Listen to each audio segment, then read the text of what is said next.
안녕하십니까. 바쁜 시간에도 불구하고 오늘 이 자리에 함께 해주신 최인묵 기획경제위원장님, 이영실 보건복지위원회 위원장님을 비롯한 서울시의회 의원님들과 반입제 토론자분들께 감사의 인사를 드립니다.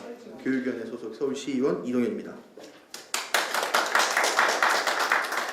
지금부터 서울시 청소년 부모 지원정책 토론회를 시작하도록 하겠습니다. 토론회를 주관하신 최선 의원님의 개회사가 있겠습니다. 큰 박수로 부탁드리겠습니다. 인사 올리겠습니다. 기획경제위원회 소속이고요. 오늘 우리 청소년 부모 조례 관련해서 함께 고민하고 있는 최선입니다. 안녕하세요. 오늘 청소년 부모 지원 정책 토론회 이렇게 함께 해주셔서 감사합니다. 저희가 딸 얘기를 자주 하는데 우리 딸이 이제 중3이에요. 하나밖에 없습니다. 남편이랑 만났으니까 둘 이상은 낳아야 되는데 저는 하나밖에 낳지 못했고 그 하나 키우면서도 거덕거덕 하고 있습니다. 아이를 키우는 엄마의 마음이 시정활동 하는데 많이 도움이 되기도 하고요. 찬찬히 살펴보는데 더 노력하려고 합니다. 제가 이번에 청소년 부모 지원과 관련해서 조례를 만들면서도 우리 공동으로 개최해주고 계시는 우리 초록우산에서도 마찬가지고 저희가 참 잊고 있었던 것들이 많구나 하는 걸 다시 한번 깨닫게 되었습니다. 이 조례와 관련해서 마찬가지겠지만 저희 정책과 예산이 따라야 실질적인 도움이 되는 것이라 저희가 혹여 아직 모르고 있는 것이 있다면 깨우쳐 주시는데 여러분들 멈추지 말아 주십시오. 네, 저희가 한다고 열심히 하는데 사실 잘 몰라서 도움을 못 드리고 있는 것도 사실 많거든요. 그래서 오늘 잘 배우겠습니다. 서울시에서 우리 청소년 부모들에게 실질적인 도움이 될 수 있게 하는데 정책과 예산이 잘 될 수 있도록 잘 힘모아가도록 하겠습니다. 오늘 토론에 함께 해주셔서 감사하고요. 잘 배우고 잘 하겠습니다. 고맙습니다. 다음은 축사를 듣는 시간을 가지도록 하겠습니다. 먼저 서울시의회 기획경제위원회 최인묵 위원장님의 축사가 있겠습니다. 큰 박수 부탁드립니다.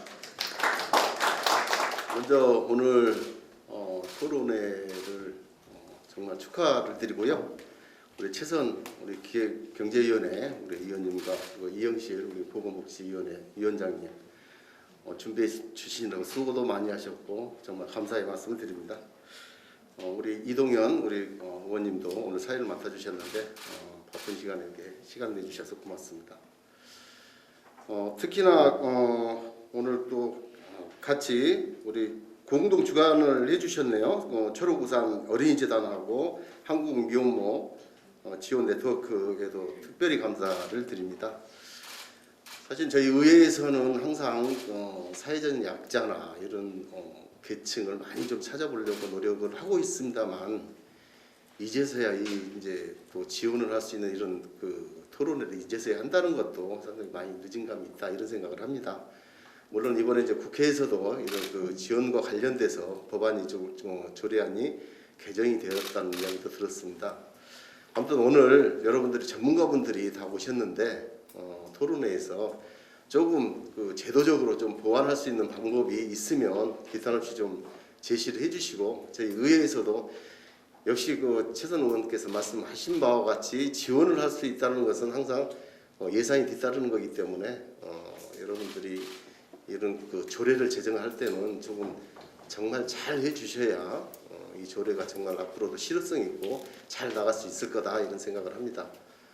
아무튼 다시 한번 축하를 드리고요. 무엇보다도 우리 이영실 우리 그 위원장님이 좀 책임도 아주 무거울 것 같습니다. 우리 보건복지위원회에서도 우리 조례안을 이렇게 또 거기서 통과를 해야 되는데 아무튼 여러분들이 같이 저도 역시 같이 협조해서 잘 할 수 있도록 그렇게 하겠습니다. 고맙습니다. 다음은 서울시의회 보건복지위원회 이영실 위원장님의 축사가 있겠습니다. 큰 박수를 부탁드리겠습니다. 청소년 시민 여러분들 그리고 여기 종사하시는 분들 그리고 우리 청소년 부모에 대해서 관심을 갖고 이렇게 함께 해주신 모든 분들께 이 자리를 빌어서 진심으로 감사의 말씀 드립니다. 청소년 부모 지원 정책 토론회가 왜 이제야 됐을까 하고 앞서 최인묵 위원장님께서 말씀하셨는데 사실은 저희가 이제 한부모 가족 지원을 하느라고 여러 가지로 한다고 했었는데 청소년 당사자 부부일 경우에 우리가 했던 일이 생각하니까 좀 없더라고요. 그 아이들한테 우리가 무엇을 했던가 생각을 해보면 얼마나 그들이 답답하고 살기 힘들고 팍팍하고 기댈 곳 없고 얼마나 힘들었겠습니까? 예, 그래서 다행히도 이제 청소년 복지 지원법 개정을 해서 청소년 부모에 대한 이제 정의를 규정하고 청소년 부모 지원에 법적 근거를 마련해서 이제 올 9월부터 시행할 예정이라고 하니 우리 서울시 의회에서도 이것과 함께 우리 서울시에서 또 함께 아이를 키우고 그리고 희망을 쌓아가는 우리 그 청소년 부모들한테 정말 그들의 그 생활과 그리고 그다음에 학교에 대해서 얼마나 또 목마른 게 많겠습니까? 그런 것들 우리가 함께 해결해 줄 수 있고 같이 나갈 수 있게 우리 정말 우리 서울 시민으로서 굳건히 자리를 마련할 수 있게 저희가 열심히 지원할 수 있도록 서울시의회에서 우리 보건복지위원회에서 항상 함께하도록 하겠습니다. 오늘 최선현님 감사드리고요. 그리고 초록우선재단 그리고 한국미혼모 지원 네트워크 진심으로 감사드립니다. 서울시의회에서 항상 함께하겠습니다. 감사합니다. 이영실 위원장님 감사합니다. 다시 한번 이영실 위원장님께 뜨거운 박수 부탁드리겠습니다.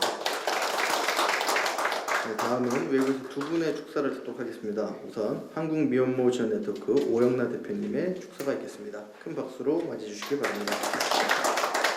저희가 원래 저는 미혼모 지원단체잖아요. 그래서 청소년 미혼모를 지원하다가 이 청소년 부부도 굉장히 아이를 키우는데 어려운 상황에 있다라는 것을 저희가 좀 깨닫게 되었고 2019년도에 청소년 부모 315명에 대한 구체적인 실태 조사 보고서를 냈습니다. 그거를 들고 저희가 여성가족부와 국회를 찾아다니면서 이들을 지원할 수 있는 근거를 마련해 달라고 요청을 했고 이것에 대해서 국회 입법조사처에서 굉장히 적극적으로 입법조사처가 그렇게 적극적으로 하는 거를 법원에서 저기 한빈숙 조사관님께서 와 계신데 작년 초부터 저희가 거의 파트너로 쭉 활동을 하면서 작년 상반기에 이제 국회 입법조사체 토론을 열었고요. 그리고 여성가족부에서도 구체적으로 연구 용역을 발주해서 작년에 쭉 추진을 했었고요. 그게 나오면서 올해 2월 달에 청소년 복지 지원법을 여러 국회의원들이 발의해서 법안이 나왔습니다. 그리고 그 와중에 경기도에서 청소년 부모를 꼭 지원해야 된다라는 이야기를 하면서 거기서 먼저 청소년 부모 지원 조례를 만들었습니다. 그래서 서울시에서 또 가장 좀 지자체를 선도하는 서울시에서 저는 당연히 관심을 가져주실 거라고 믿고 이렇게 좀 말씀을 드렸고 오늘의 자리까지 이루어지게 되었습니다. 그리고 그 과정에서 초록우산에서 청소년 부모에 대한 구체적인 지원을 후원해 주면서 저희와 같이 쭉 이렇게 사업을 하고 있습니다. 그래서 중앙부처에서 어떤 방향은 정해져도 실질적인 도움을 주는 곳은 지자체더라고요. 그래서 지자체에서 예산과 사업을 만들어 주셔야만 우리 청소년 부모들에게 도움이 구체적으로 손길이 갈 거라서 오늘 정말로 많은 관심을 부탁드리고요. 오늘 토론을 준비해 주신 우리 의원님들과 그 발제 맡아주신 김민수 서울시의 입법조사관님, 허민수 입법조사관님 그리고 토론을 맡아주신 우리 이선영 초록우산 서울아동응급센터 팀장님과 우리 유미숙 대외협력국장님이 처음부터 청소년 부모의 처음부터 발로 뛰면서 정책을 만들어 오신 분이고요. 그리고 우리 김성화 청소년 부모 당사자가 와 있는데 우리 당사자들의 목소리를 정말 귀 기울여 들어주시면 감사하겠습니다. 그리고 정말로 중요하신 우리 송준서 서울시 여성가족정책실 과장님께도 깊은 감사의 말씀을 드립니다. 오늘의 토론을 통해서 서울시의 조례 제정과 실효성 있는 방안 마련에 도움이 될 수 있기를 바라겠습니다. 감사합니다. 다음은 초록우산 어린이재단 서울아동옹호센터 소장이신 김유성 소장님의 축사가 있겠습니다. 큰 박수 부탁드리겠습니다. 73년 동안 함께 해왔던 노하우를 바탕으로 해서 현실성 있는 정책적 대안이 마련하는데 일조하도록 노력하겠습니다.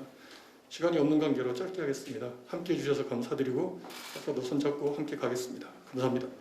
지금부터는 본격적으로 오늘의 토론회를 시작하도록 하겠습니다. 이번 순서는 주제 발표가 있겠습니다. 오늘 주제 발표에는 김민수 서울시의회 입법조사관님 그리고 허민숙 국회 입법조사관님께서 맡아주시고 이어서 네 분 패널의 토론이 있겠습니다. 이후에 질의응답하는 순서로 진행하도록 하겠습니다. 예, 안녕하십니까. 오늘 토론의 발제를 맡은 저는 서울시의회 입법담당관의 김민수 입법조사관이라고 합니다. 먼저 뜻깊은 토론회에서 발제를 맡을 수 있는 것을 무척 영광으로 생각합니다. 오늘 토론회에서 제가 좀 드리고 싶은 말씀은 조례안입니다. 사실 최선 의원님과 청소년 부모 지원을 위한 조례안 제정에 관한 논의를 진행하면서 조례안 제정의 필요성에 적극 공감하게 되었고 또 실제로 또 검토 작업에 참여하게 되면서 저는 오늘은 조례안을 중심으로 말씀을 드리는 게 좋을 것 같아서 말씀을 좀 드리도록 하겠습니다. 서울특별시 청소년 부모 가정 지원 조례안은 청소년 부모 가정의 생활 안정과 복지 증진을 도모하기 위하여 마련된 것입니다. 다만 지금까지 검토된 조례안은 향후 입법 추진 시 상임위원회의 논의 과정에서 새로운 쟁점 사항이 추가될 가능성이 있으며 이에 따라 조례안의 내용이 수정될 수 있다는 점은 고려하셨으면 좋겠습니다. 그동안 청소년 부모 지원을 하도록 규정하고 있는 법령성의 규정은 없었습니다. 그러나 아까 보건복지위원장님께서도 말씀 주셨던 것처럼 2021년 3월 23일 청소년 복지 지원법이 개정되어서 청소년 부모와 그 자녀에 대하여 국가와 지방자치단체 차원에서 지원할 수 있는 근거가 마련되었습니다. 아래의 박스에 나와 있는 청소년 복지 지원법의 주요 개정 내용에 대해서 살펴보겠습니다. 동법 제2조 제6호에서는 청소년 부모를 정의하고 있는데요. 내용을 보면 청소년 부모란 자녀를 양육하는 부모가 모두 청소년인 사람을 말한다고 정의하고 있습니다. 이 법에서는 청소년 한 부모를 제외하고 있는데요. 아마도 현재 한부모 가족 지원법에 따라 청소년 한 부모에 대한 지원을 하고 있는 점을 고려한 것으로 보입니다. 그리고 제18조의 2에서는 국가 및 지방자치단체가 대통령령으로 정하는 청소년 부모에 대하여 아동의 양육 및 교육 서비스, 방문 건강관리 사업, 서비스와 같은 가족 지원 서비스를 제공할 수 있도록 규정하고 있고 제18조의 3에서는 국가 및 지방자치단체가 청소년 부모에 대한 생활, 의료, 주거, 청소년 활동 지원 등을 대통령령으로 정하는 내용에 따라 물품 또는 서비스 형태로 지원할 수 있도록 규정하고 있습니다. 그리고 제18조의 4에서는 국가 및 지방자치단체로 하여금 대통령령으로 정하는 청소년 부모에게 검정고시, 학령인정 평생교육시설에 대한 교육비 지원 등의 교육 지원을 할 수 있도록 규정하고 있으며 제18조의 5에서는 국가 및 지방자치단체가 청소년 부모에 대한 직업 적성 검사 및 진로 상담 프로그램과 직업 체험 및 훈련 프로그램 등의 지원을 할 수 있도록 규정하고 있습니다. 다만 동법은 부칙에서 공포 후 6개월이 경과한 날부터 시행하도록 규정하고 있어 올 9월부터 적용될 예정입니다. 그리고 청소년 부모 지원의 기준, 범위 등은 대통령령으로 위임하였는데 아직 대통령령은 마련되지 않은 상황입니다. 법 시행령의 내용이 어떻게 정해지는지에 따라 조례안의 내용도 추후 달라질 수 있는 점을 고려하시기 바랍니다. 조례안에 대해 말씀드리기에 앞서 먼저 청소년 부모 생활 실태와 청소년 부모 지원 현황에 관해서 간략하게 말씀드리겠습니다. 통계청에서 발표된 출산 관련 자료에 따르면 2019년 우리나라에서는 총 30만 2,676명의 신생아가 태어났다고 합니다. 이 중 24세 이하의 산모가 12,399명의 신생아를 출산하였으며 19세 이하의 산모는 1,096명의 신생아를 출산하였다고 합니다. 아래 각주 1에서는 2018년을 기준으로 한 출산 인원도 기재되어 있으니 참고하시기 바랍니다. 한편 오늘 토론자로 나오신 유미숙 선생님께서 몸담고 계신 한국미혼모 지원 네트워크에서는 청소년 부모의 생활 실태에 관한 조사를 실시한 적이 있었는데 이에 따르면 청소년 부모 5명 중에 1명은 주거 문제를 경험하였고 4명 중 1명은 한 달에 50만 원 이하의 돈을 벌고 있어 경제적으로 심각한 상황에 놓여 있는 등 이 조사에서는 청소년 부모에 대한 지원 체계의 마련이 시급히 필요한 것으로 나타났습니다. 서울시는 한부모 가족 지원법과 서울특별시 한부모 가족 지원에 관한 조례에 따라 청소년 한부모 지원 사업을 실시하고 있습니다. 여기서 청소년 부모는 제외되어 있습니다. 지원 내용을 보면 국12 매칭으로 중위소득 60% 이하의 청소년 한 부모에 대하여 자녀당 월 35만 원 이내의 아동 양육비를 지원하고 있고, 중위소득 60% 이하의 청소년 한 부모에 대하여 연 154만 원 이내의 검정고시 학습비를 지원하고 있습니다. 그리고 중위소득 60% 이하의 청소년 한 부모에 대하여 가구당 월 10만 원의 자립 촉진 수당을 지원하고 있습니다. 참고로 올해 3인 가구를 기준으로 한 중위소득 60%는 239만 370원입니다. 자, 청소년 한부모 지원에 대한 보다 자세한 현황은 13페이지와 14페이지에 나와 있는 표를 참고해 주시기 바랍니다. 그리고 현재 서울시 내에서는 청소년 미혼모가 그 자녀와 함께 교육을 받을 수 있도록 승인된 대안교육기관인 자오나 스쿨이 운영되어 있습니다. 이 자오나 스쿨은 2014년 성북구 정릉동에 설립되었으며 2년의 중고등학교 과정으로 운영되고 있습니다. 자오나 스쿨에서는 진로 역량 강화, 생활 자립 역량 강화, 양육 역량 강화 등을 교육하고 있습니다. 입학 자격은 14세 이상 24세 이하 사이의 청소년 미혼모와 학교 밖 여성 청소년입니다. 서울시는 이 자오나 스쿨의 운영비 등을 위하여 약 1억 원의 예산을 지원하고 있습니다. 15페이지에는 자오나 스쿨의 학습, 양육, 생활, 급식 등을 위한 공간의 모습이 나와 있습니다. 학습과 양육에 필요한 환경이 조성되어 있는 것을 알 수 있습니다. 지금까지 청소년 부모 지원 현황에 대해서 살펴보았습니다. 다음으로는 조례안에 대해서 살펴보겠습니다. 조례안을 말씀드리기에 앞서 청소년 부모 지원에 관한 근거가 될 수 있는 법령에 대하여 살펴보겠습니다. 앞서 말씀드린 청소년 복지 지원법은 아직 시행일이 도래하지 않았기 때문에 여기서는 일단 제외하도록 하겠습니다. 현행법상 청소년 부모 지원에 관한 근거가 되는 법으로는 건강가정기본법이 있습니다. 동법 제5조 제1항을 보면 국가 및 지방자치단체는 건강가정을 위하여 필요한 제도와 여건을 조성하고 이를 위한 시책을 강구하여 추진하여야 한다고 규정하고 있고, 제8조 제2항에서는 국가 및 지방자치단체로 하여금 모성권, 부성권의 보호와 태아의 건강보장 등 적절한 출산, 육아 환경을 조성하기 위하여 적극적인 지원을 하도록 규정하고 있습니다.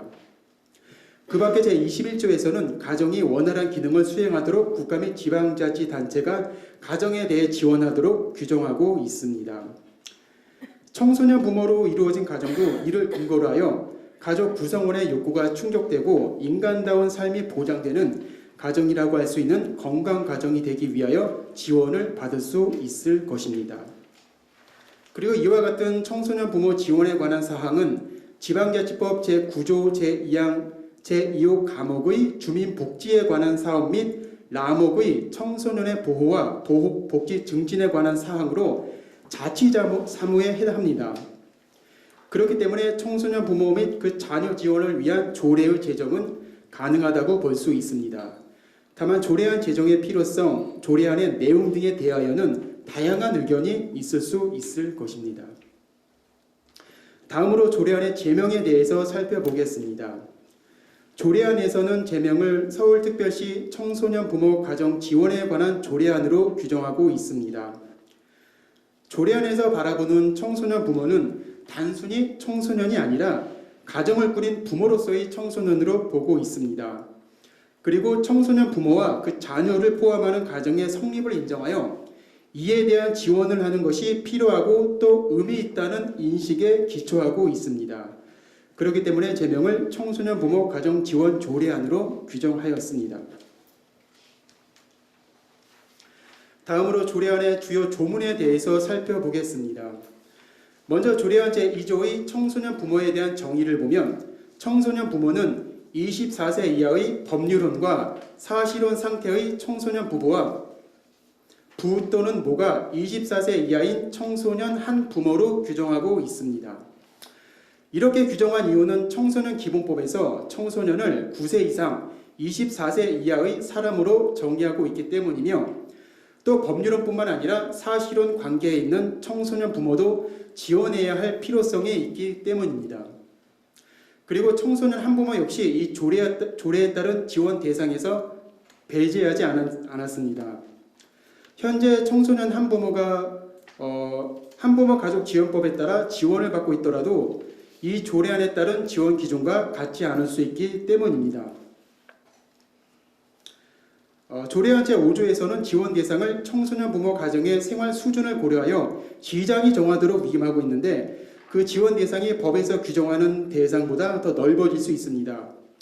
예를 들어 조례안 시행 규칙 등에서 중위소득 70% 이하인 청소년 부모를 지원하기로 규정할 경우 한부모 가족 지원법과 서울시 관련 조례에서는 중위소득 60% 이하의 청소년 한 부모에 대해서만 지원하고 있으므로 이에 따라 배제되었던 청소년 한 부모가 조례안의 시행으로 새롭게 지원을 받게 될 수 있는 것입니다. 다만 법령과 조례 등에 따라서 중복 지원을 받을 수 있는 대상이 발생할 수 있는데 서울시 재정 여건상 중복 지원을 하는 것에 대해 이견이 있을 수 있는 점을 고려하여 조례안 제12조에서는 법령 및 다른 조례에 따라 이 조례에서 정한 복지 서비스의 내용과 유사한 지원을 받고 있는 청소년 부모 가정에 대해서는 이 조례에 따른 복지 서비스를 제한할 수 있도록 규정하였습니다. 청소년 부모 가정에 대한 실태를 정확히 살핀 후 폭넓은 의견 수렴을 통해 중복 지원 여부에 대해 판단할 필요가 있을 것으로 생각합니다. 다음으로 조례안 제9조 제1항에서는 시장에 대하여 청소년 부모 가정의 생활 안정 및 복지 증진 등을 위하여 지원 사업을 추진할 수 있도록 하면서 먼저 제1호에서는 청소년 임산부에 대한 임신, 출산 지원 사업을 규정하고 있습니다. 일부 청소년 부모의 경우 낙태 또는 자녀의 입양에 대해 진지하게 권유받은 적이 있다는 조사 결과가 있습니다. 이를 고려하여 여성 청소년이 건강하게 아이를 임신하고 또 출산할 수 있는 지원 사업을 시행한다면 청소년 임산부가 걱정을 덜며 임신과 출산 과정을 거치게 될 것입니다. 그리고 이는 궁극적으로 서울시의 출산율 제고와 출산 친화적인 환경의 조성에도 크게 기여할 것으로 생각합니다. 청소년 부모가 부모로서의 삶을 살아가면서 어려운 점 중에 하나는 자녀를 돌봐야 하기 때문에 학업을 지속하기 힘들다는 것입니다. 우리 사회에서는 직장을 구할 때 일정 수준의 학력과 관련 자격증 등을 요구하는 경우가 많이 있어서 청소년 부모가 학업을 마치지 못한 상태일 경우 직업을 선택할 수 있는 폭이 상당히 제한될 수밖에 없어 이로 인해 경제적 문제에 직면할 수 있다는 것입니다. 청소년 부모에 대하여 학습과 직업 훈련을 위한 지원 사업을 하게 된다면 청소년 부모가 미래에 대해 진입 꿈을 실현하는 데 큰 도움이 될 것으로 생각하고 이는 궁극적으로 청소년 부모의 원만한 자립을 도모하여 청소년 부모가 안정적인 생활을 하는 데도 긍정적인 영향을 미칠 것으로 봅니다. 그리고 제3호에서는 청소년 부모 가정에 대한 주거 지원 사업을 규정하고 있습니다. 앞서 말씀드린 바와 같이 적지 않은 청소년 부모들의 경우가 월 최저임금에도 미치지 못하는 금액으로 생활하고 있는 등 경제적으로 열악한 상황에 처해 있어 안정적인 주거지를 마련하기 힘든 상황입니다. 그리고 마땅한 거처가 없어서 숙박업소 등을 전전하며 생활하는 청소년 부모도 있다는 사실은 언론을 통해서도 쉽게 접할 수 있습니다. 며칠 전에 나온 기사를 보니까 인천의 모텔에서 부모와 생활하던 2개월의 여아가 심장사에 있었다는 기사를 접했습니다.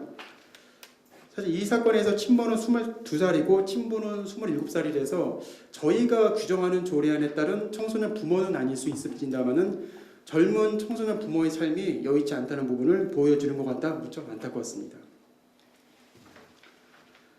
시간이 좀 없는 것 같으니까요. 좀 간략하게 좀 말씀드리겠습니다. 제4호에서는 청소년 부모 가정에 대한 법률, 의료 서비스의 지원 사업을 규정하고 있습니다. 청소년 부모의 경우 사회적 경험이 부족할 수 있어 생활 속에서 접하게 되는 다양한 법률적 상황에 적절히 대응하기 어렵거나 주위에서 조언을 구하는 것도 여의치 않을 수 있습니다. 특히 아르바이트 등을 하게 될 때 근로계약서를 작성하지 않는 등 노동 현장에서 불합리한 차별을 받을 가능성마저 있습니다. 이를 방지하기 위하여 청소년 부모 가정에 대한 법률 서비스의 지원 사업이 필요하다고 봅니다.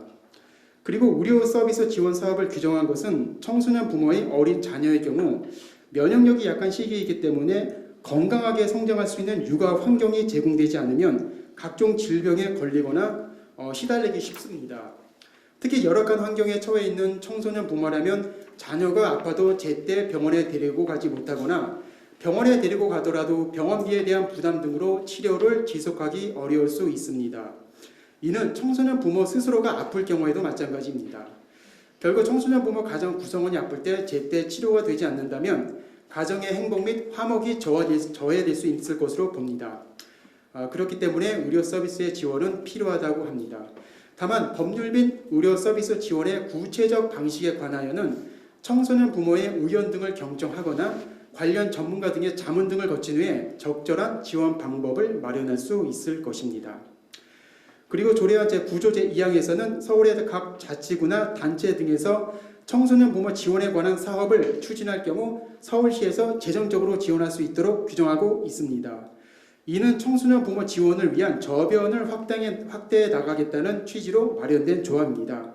이를 통해 청소년 부모 가정에 대한 지원 사업의 활성화를 기대할 수 있을 것으로 생각합니다. 다음으로 조례안 제10조에서는 청소년 부모 가정에 대한 지원을 효율적이고 효과적으로 수행하기 위하여 서울특별시 청소년 부모 가정 지원센터를 설치 운영하도록 규정하고 있습니다. 그리고 이 지원센터의 기능으로 청소년 부모 가정의 발굴과 상담, 청소년 부모에 대한 양육 등의 교육 및 정보를 제공할 수 있도록 규정하고 있습니다. 또한 청소년 부모에 대한 일부 좋지 않은 인식이 있음을 고려하여 청소년 부모 가정의 인식 개선을 위한 홍보 등을 수행하도록 규정하였습니다. 다만 이와 같은 지원센터의 설치를 의회에서 조례로서 규정하기 위해 추진할 경우 이는 지방자치단체장의 고유 권리라고 할 수 있는 조직 신설에 대한 사전적 적극적 개입이 될 수 있다고 대법원은 판시하고 있기 때문에 조례 반영을 위하여 집행부와의 협의가 반드시 수반되어야 할 것으로 생각합니다. 마지막으로 발제문에 나와 있지 않습니다만은 조례안 제정에 따라 고려해야 할 사항에 대해서 간략하게 말씀드리겠습니다. 먼저 청소년 부모 가정 지원에 관한 조례는 경기도를 제외하고는 타 지방자치단체에서 조례를 제정한 사례가 아직 없습니다. 경기도도 2020년 12월 31일에 조례가 제정되어 현재 사업 시행을 위한 구체적 계획을 마련해 가는 과정에 있기 때문에 저희가 조례를 제정함에 있어 참고할 수 있는 국내의 입법 및 실무 사례가 부족한 게 현실입니다. 그렇기 때문에 조례안에 따른 지원 기준, 방법 등에 관해서는 이해 당사자를 포함한 각계각층의 폭넓은 의견 수렴의 과정이 필요할 것으로 생각합니다. 그리고 청소년 부모 가정 지원 사업은 신규 사회보장 사업에 해당할 수 있기 때문에 사회보장기본법 제26조 제2항에 따라 향후 계획 수립 단계에서 보건복지부와의 협의가 필요할 수 있음을 아울러 고려해야겠습니다. 이상 발제를 마치겠습니다. 경청해 주셔서 감사합니다. 다음은 허민숙 국회 입법조사관님께서 우리 시대 사각지대 청소년 서울특별시 청소년 부모 가정 지원에 관한 조례안 평가와 기대라는 주제로 발표해 주시겠습니다. 15분 주셨는데요. 김민수 조사관님 발제 내용된 포함된 것들은 좀 많이 건너뛰고 빠르게 말씀을 드리도록 하겠습니다. 오늘 뜻깊은 토론회를 주관해 주신 서울시의회 최선 위원님, 이영실 보건복지위원장님 정말 감사드립니다. 현장에서 청소년 부모를 지원하고 계시면서 오늘의 변화를 이끌어내신 초록우산 어린이재단 그리고 한국미혼모 지원 네트워크에도 깊은 감사를 드립니다. 청소년 한부모를 지원해 왔다라는 말씀들을 앞서서 많이 하셨어요. 한부모 가족지원법에 근거를 두고. 청소년 부모를 정책 대상으로 인식하지 못했던 것은 그 가족에 대한 편견 때문이 아닌가. 우리가 미혼모 하면은 그냥 청소년 부모 하면 그냥 미혼모를 떠올렸던 것들, 이런 오랜 편견 때문이었을지 모른다라는 생각이 듭니다.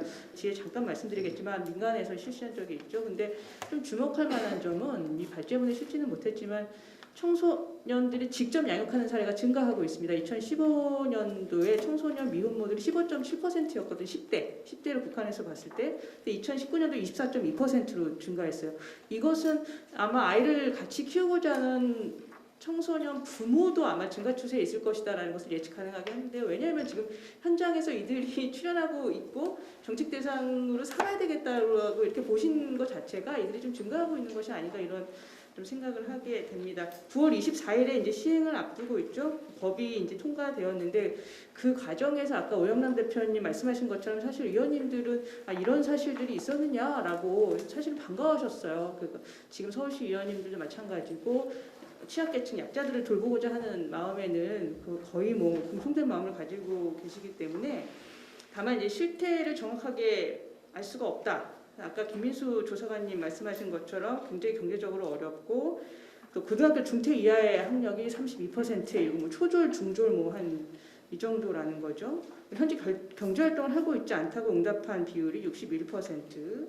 지금 자료집 30쪽 지금 말씀드리고 있습니다. 주거도 열악하고요. 그리고 이제 뭐 양육에서 누구랑 상의하고 있느냐라고 했을 때 14% 정도가 아무와도 상의하고 있지 않다라고 얘기해서 사실 고립을 시사하고 있다라고 좀 보여집니다. 정부 지원 등의 복지 현황에 있어서도 자격이 되지 않아서 받고 있지 않다라고 대답한 비율이 50%가 넘었어요. 그러면 자격이 되지 않는다라는 것은 원가족이 지금 부유한가라는 그 예측을 해볼 수 있는데 그렇지 않다라고 답변하고 있습니다. 71.1%가 원가족도 어렵다라고 얘기를 하고 있어서 뭔가 그 지원 제도에 좀 어떤 사각지대 공백이 발생하고 있다라는 것을 짐작해 하고 있습니다. 31쪽에 이제 법률이 개정됐고요. 서울특별시의 조례안이 발의되었습니다. 조례 개정 법률은 32쪽이고요. 청소년 부모의 특징을 제대로 잘 이해하고 있다라고 보여집니다. 왜냐하면 청소년 부모의 특징이라고 하면 주 양육자죠. 첫 번째로는 아이를 돌봐야 되고요.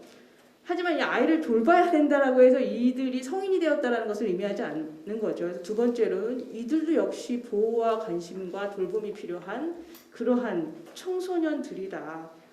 제가 평가하기에 서울특별시의 청소년 부모 가정 지원에 관한 조례안은 지금 청소년복지지원법보다 더 구체적인 지원 계획을 수립하고 있는 것으로 보여졌습니다. 그래서 청소년 부모에 대한 다른 16개 시도시의 모범 사례가 곧 될 것이다라는 것을 예고하는 것이 아닌가 이런 평가를 좀 드려볼 수 있을 것 같아요. 물론 청소년복지지원법도 그렇고 그 청소년 부모 가정 지원에 관한 조례안도 강행 규정은 아닙니다. 임의 규정이지만 오늘 와서 제가 이제 확인한 결과 서울시 의원님들이 강력한 의지를 가지고 계시기 때문에 별 문제가 없으리라고 생각을 합니다. 조례안을 좀 보시면 제5조에서 매 5년간 기본 계획을 수립하겠다 이렇게 말씀하시고 계세요. 이거는 그러니까 아이를 가졌을 때 또는 출산하였을 때 뭐 아이가 어릴 때 이럴 때 단기적으로 개입하겠다라는 것이 아니라 장기적으로 개입하겠다. 그러기 위해서는 기본 계획을 한번 세워보겠다 이런 의지를 갖고 계신다라고 보여지고요. 이거를 뒷받침하기 위해서 제7조에서 실태조사 하겠다라고 말씀하시고 계십니다. 이 실태조사가 있어야지만 사실 현황을 파악하고 불필요했던 사업이 뭐냐 이런 것들 정리하고 필요한 사업이 뭘까 이런 것들을 다시 구상하고 이런 데 있어서 실태조사 하시겠다고 말씀하셨고요. 지원위원회를 두시겠다고 하셨어요. 제8조에서. 기본계획, 실태조사, 지원사업 등의 타당성을 평가하고 보완하겠다. 이 사업을 길게 가져가겠다라는 의지가 반영된 거라고 보여집니다. 그래서 전문성과 연속성 굉장히 중요한데요. 이 지원위원회를 통해서 그런 것들을 좀 기대할 수 있을 것 같고요. 10조의 지원센터 설립. 그러니까 이걸 좀 잘 꿰뚫어 보시고 계신 분들이 조례안 마련하셨고 조례안 마련하는데 참여하셨다라고 보여지는 게 지원센터 사실 청소년 10대 뭐 부모 10대 부모 20대 초반의 부모들의 가장 문제점 뭐냐면 접근성이 상당히 떨어진다라는 거예요. 정부가 사업이나 뭐 이런 것들을 지원제도를 가지고 있어 얼마나 훌륭한 복지 지원제도가 많은데라고 나열할 수는 있다라고 봐요. 하지만 실제로 접근해서 수혜를 받는가는 좀 다른 문제라는 점에서 이 지원센터가 그 역할을 해주기를 좀 기대를 합니다.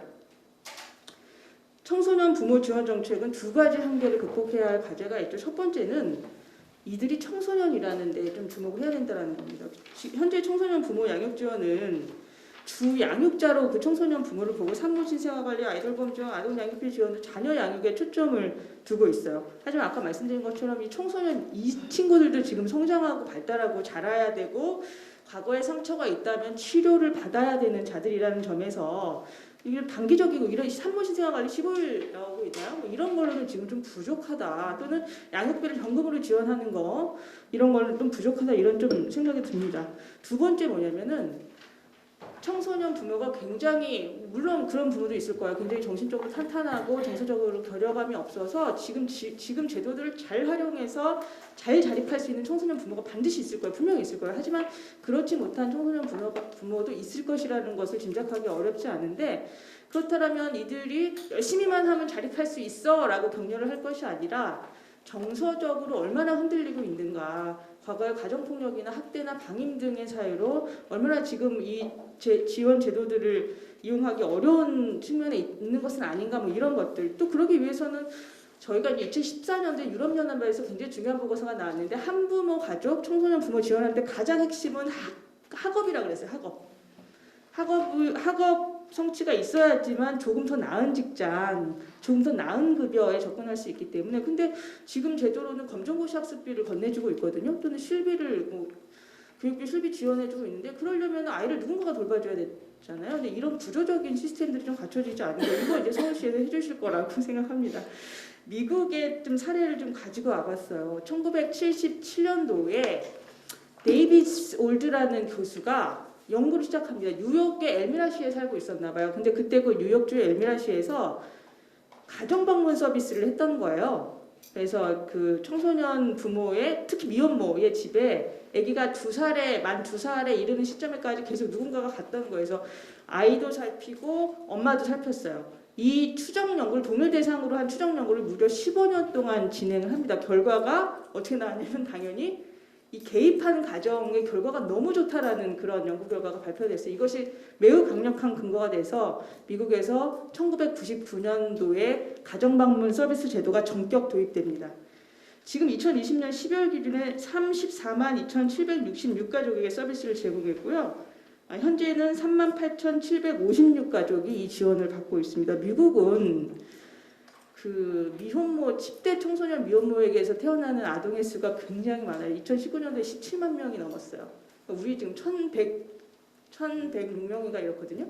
비교할 수도 없이 많은데 그래서 미국이 깨달은 결론은 두 가지예요. 첫 번째는 뭐냐면 성교육 강화해서 예방하자. 두 번째 나았으면 직접 찾아가서 자립할 때까지 돌봐야 된다. 이 두 번째죠.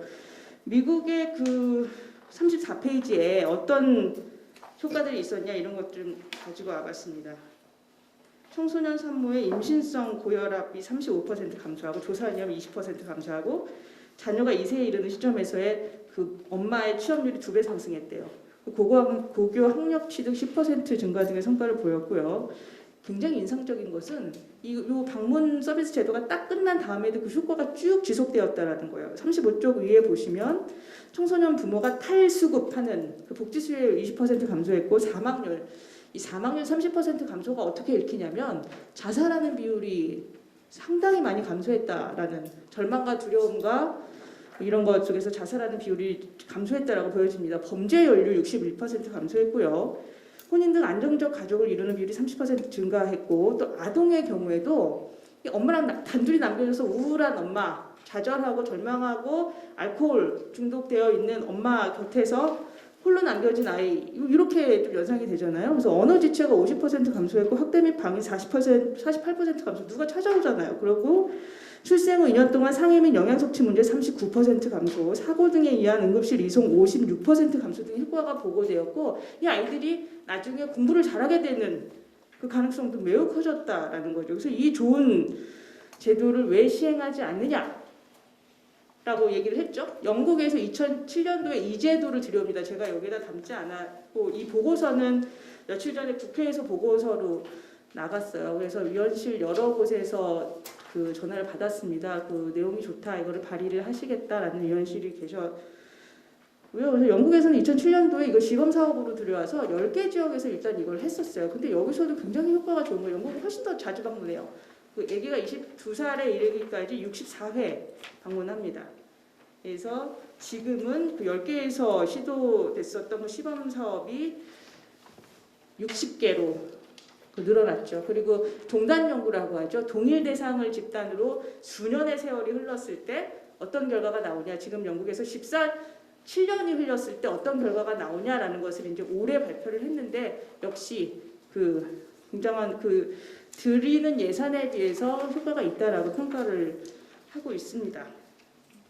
서울특별시가 청소년 복지지원법보다 훨씬 더 구체적이고 실질적인 조례안을 발의했다는 점이 매우 고무적으로 느껴집니다. 아까 대표님, 오영라 대표님 말씀하신 것처럼 진짜 지원하는 이들은 이 곁에 있는 지자체이기 때문에 이 사안에 대해서 굉장히 높은 이해도를 갖고 있다는 것은 정책 수혜 대상자, 청소년 부모가 실질적인 도움을 받을 수 있다는 것을 시사하고요. 그를 통해서 현실을 개선시킬 수 있는 가능성이 매우 높다라는 점을 저희가 기대할 수 있기 때문이겠죠.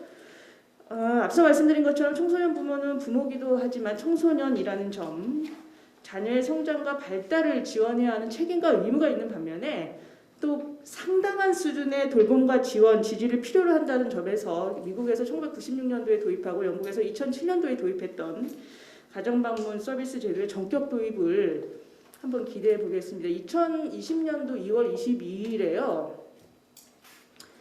그 10대 청소년 부모가 7개월 아이를 사망케 한 그 사유로 7년형을 선고받고 지금 감옥에 있습니다. 근데 거기서 보면 정말 철딱선이 없는 10대 청소년 부모가 애를 낳고 아이를 살해했다, 아동학대로. 근데 조금 더 깊이 들어가 보면 그 친구가 가정폭력의 피해자였어요. 그래서 15살에 집을 나와서 가정박 청소년이 되었다가 임신을 해서 다시 들어갔는데 그때도 이제 아버지의 폭력과 학대가 있었던 거죠. 그래서 다시 집을 나왔어요. 아들을 데리고 며칠씩 굶고 생활고에 견디다 못해서 결국 아이를 학대하다 사망에 이르게 했는데 이렇게 청소년 부모를 처벌해서 감옥에 7년 동안 가둬두는 것으로 이 사건은 종결되는 것이 옳은가 이런 질문을 다시 한번 해보는 거죠. 서울특별시에서의 성공적인 청소년 부모 지원은 차별과 불평등, 무시와 낙인에 방치될 우려가 큰 위기아동 청소년의 인생을 바꾸고 예상치 못한 어려움에 부딪혔을 때 한없이 추락할 수밖에 없는 위험사회가 아닌 언제나 다시 일어서고 또 새롭게 시작할 수 있는 안전한 공동체를 형성하는 데에도 기여할 수 있다고 생각합니다. 서울시 위에 의원님들의 많은 활약을 기대하면서 여기서 발표를 마치도록 하겠습니다. 고맙습니다. 오늘 앞서 말씀을 두 분의 발제를 듣고 어떤 면은 찡하고 어떤 면은 속이 다 시원하고 어떤 면은 답답하고 아주 여러 가지 감정이 드는 시간들이었습니다. 오늘 토론을 준비해 주신 분들 또한 사례들을 중심으로 아마 구체적으로 말씀해 주실 것이기 때문에 앞서 말씀해 주셨지만 서울시 의회라고 하는 것은 지방자치 단체잖아요. 그래서 법과 영의 테두리 안에서 통상 조례를 제정합니다. 그리고 법이 바뀌면 그 조례를 개정하기도 하죠. 근데 저희가 이제 야심차게 이 법에서 보장하고자 하는 범위를 넘어서고 깊고 넓게 더 따뜻하게 해보고자 이제 하는데 잘 되려면 저희가 정말 똘똘 뭉쳐서 잘 해봐야겠다는 결심도 이제 하게 됩니다. 네, 오늘 토론 진행 순서를 간략하게 말씀드리겠습니다. 앞서 진행된 발제 내용을 토대로요, 서울시 차원의 청소년 부모 지원 방안에 대한 전문가들의 자유 토론이 있겠습니다. 토론이 끝난 뒤에 마지막으로 질의답변을 하고 이제 마칠 텐데요. 토론 발표 시간 10분 이내로 발표해 주시기를 부탁드리는데요. 저희가 참 죄송한 게 조례를 좀 더 잘 만들고 정책을 더 잘 하려고 토론회를 진행을 합니다. 그리고 그 토론회가 알차게 진행되도록 하기 위해서 훌륭하신 분들을 발제자를 모시고 토론자를 모시는데 시간은 충분치 않아요. 예, 그래서 사실은 이렇게 마치 훈련되는 것처럼 거의 막 64비트로 막 이렇게 얘기해 주는 분들이 많지 않아요. 그래서 시간을 넘기거나 할 수밖에 없는 내용을 부탁드리면서 시간을 한정을 적게 해서 죄송한 마음이 사실 토론을 주최하는 사람으로 있습니다만 그럼에도 불구하고 토론 시간을 잘 지켜서 해주시기를 다시 한번 부탁드리겠습니다. 먼저 우리 이선영 팀장님께서 토론해 주시도록 하겠습니다. 아동 주거 빈곤 관련해서 서울시 의회와 서울시와 함께 여러 가지 일들을 하고 있는 와중에 그 청소년 부모는 주거 지원 대상이 안 된다는 사실을 알게 됐습니다.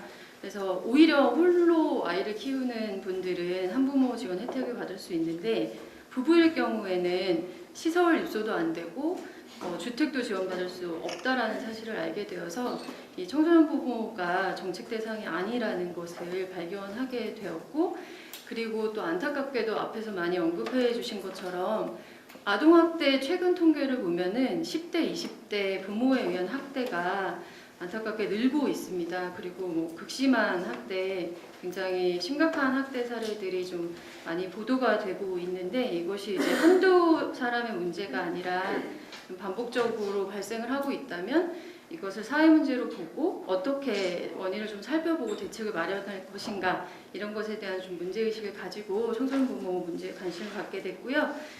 그런데 이제 그 정책 대상이 아니다 보니까 말씀하신 것처럼 통계가 없고 청소년 부모를 직접 만나고 있는 곳이 거의 없었습니다. 그런데 한부모 지원 네트워크와 같은 이제 민간 단체들에서 오히려 적극적으로 청소년 부모를 만나기 위한 노력들을 하고 계셨고, 저희도 뭐 작게나마 함께 할 수 있는 일을 마련해서 지난 한 해 100일 동행이라는 프로젝트로 청소년 부모들을 함께 만나는 일을 시작했습니다. 이와 관련해서는 이제 윤미숙 국장님께서도 소개해 주실 거라고 생각하고요. 저희가 이제 청소년 부모가 정책 대상이 아닌 것을 좀 발견하면서 조금 유사한 경험이 생각이 나는데, 저희가 아동주거빈곤 가구 지원을 위해서 지역에 있는 주거센터들이나 뭐 지역에 있는 관공서 분들께 아동 가구 최저주거 기준 미달에 하는 환경에서 살고 있는 아동 가구들을 좀 추천해 달라, 저희가 좀 지원하고 싶다라고 말씀드렸을 때 많은 분들이 우리 지역에 그런 아동은 사실 별로 없다, 어르신 세대가 훨씬 많다, 이런 얘기 많이 하셨어요. 그런데 실제로 아동만을 위한 주거 지원 사업을 시작했더니 지역에서 추천들이 올라오기 시작했고, 정말 우리 지역에 있더라, 반지하 사는 아동들 있었고 옥탑방에 있었고 고시원에 있었다, 이런 얘기들을 이제 속속 하시게 됐습니다. 그래서 진짜로 지원이 이루어졌을 때 그들에게 가 닿을 수 있고, 그분들이 또 공적 체계에 의지해서 도움을 좀 받을 수 있다라는 것을 좀 체험할 수 있었는데요. 그것처럼 청소년 부모에 대한 사업들도 오늘 이 자리를 시작으로 서울시에서 적극적으로 사업이 되고 더 많이 우리가 청소년 부모를 만나고 지원할 수 있는 자리들이 마련되었으면 좋겠습니다. 저희가 이제 이 작년에 아까 말씀드린 대로 100일 동행 프로젝트라는 것을 실시하면서 이 청소년 부모들이 아이를 낳는 순간부터, 사실 임신한 순간부터 굉장히 차별과 배제의 경험을 하고 있다는 것을 정말 여실히 느꼈는데요. 저희가 조사한 통계에서 또 반 가까운 분들이 낙태와 입양을 권유받았다는 것을 확인할 수 있었고, 본인이 산모임에도 불구하고 부모님 모시고 와라, 이런 얘기를 들어가지고 산부인과에 가지 못한 청소년도 있었고, 아이를 위해서 모비를 너무 만들고 싶은데 중학생밖에 안 되는 아이가 무슨 산모냐, 이런 눈치를 눈총 때문에 가지 못했다는 얘기도 들었고요. 그리고 시설에 입소하기 위해서 아빠가 버젓이 있는데도 속이고 들어가야 되나, 이런 갈등 느끼는 분들 많이 만났습니다. 그냥 그 존재 자체로 인정해주고 아이를 환영하는 것이 아니라 우리가 정해놓은 기준에 맞지 않다고 해서 배제된 경험을 시작부터 갖게 되는 것들을 때문에 좀 많이 안타까웠고요. 청소년을 청소년으로 봐야 될 때는, 학습할 권리를 존중해야 될 때는 너는 아이가 있잖아, 이렇게 얘기하고, 부모로서 지원해야 될 때는 너는 청소년이잖아, 이렇게 얘기하는 굉장히 아이러니한 상황이었습니다. 그래서 청소년 부모라는 우리에겐 좀 조금 생경한 단어겠지만, 이분들을 우리가 사회에서 정책의 대상으로 삼을 수 있다는 것은 그만큼 다양한, 어떠한 이름을 붙이지 않아도 아이가 있다면 그것만으로도 충분히 자격이 돼서 지원받을 수 있는 그런 시의 역할을 찾아가는 과정이지 않을까라고 생각합니다. 청소년 부모를 뿐만 아니라 사실 우리나라의 그 아동보호 체계는 가정에서 아이가 멀어질수록 사회적 자원이 많이 투입되고 있다는 것을 많은 분들이 문제를 지적하고 계십니다. 내가 키울 때보다 가정위탁할 때, 가정위탁보다 시설에 보낼 때, 또는 입양할 때 아이가 가정에서 출생 부모에게서 멀어질수록 사회적 자원이 훨씬 많이 투입됩니다. 이것을 저희가 원가정에서 아이가 자랄 수 있도록 조기에 개입할 수 있다면은 아동을 가정에서 보호한다는 원칙을 지킬 수도 있고 그리고 사회적 자원도 훨씬 덜 들일 수 있는 선택이라고 생각하고요. 그래서 앞에서 허민숙 조사관님께서도 말씀해 주신 것처럼 미국이나 영국의 사례처럼 아동이 있다면 밀착해서 관리하고 그들에게 필요한 서비스를 지원하고 그리고 분명히 든든한 지지체계가 있다라는 확신을 주면서 아이를 건강하게 성장시킬 수 있는 방법들을 모색할 수 있을 것 같고요. 특히 서울시에서 서울 아기 건강 첫걸음 사업이라는 것을 하고 계시는데요. 이게 신청제도임에도 불구하고 2019년 기준으로 40% 가까이 신청을 하셨더라고요. 그래서 이런 제도를 좀 더욱 활성화시켜서 필수 점검 횟수를 좀 정한다거나 또는 가정 방문을 허락했을 경우에 상당한 베네핏을 제공해서 이 사업을 좀 촉진할 수 있고 활성화될 수 있게 하는 것도 이런 유사한 좀 간호사 가족 파트너십과 같은 서비스의 시작이 될 수 있지 않을까라고 생각하게 됩니다. 그리고 청소년 부모들이 좀 마음 놓고 상담할 수 있는 창구로서 청소년 부모 가정 지원센터가 설치되는 취지에는 공감하는데요.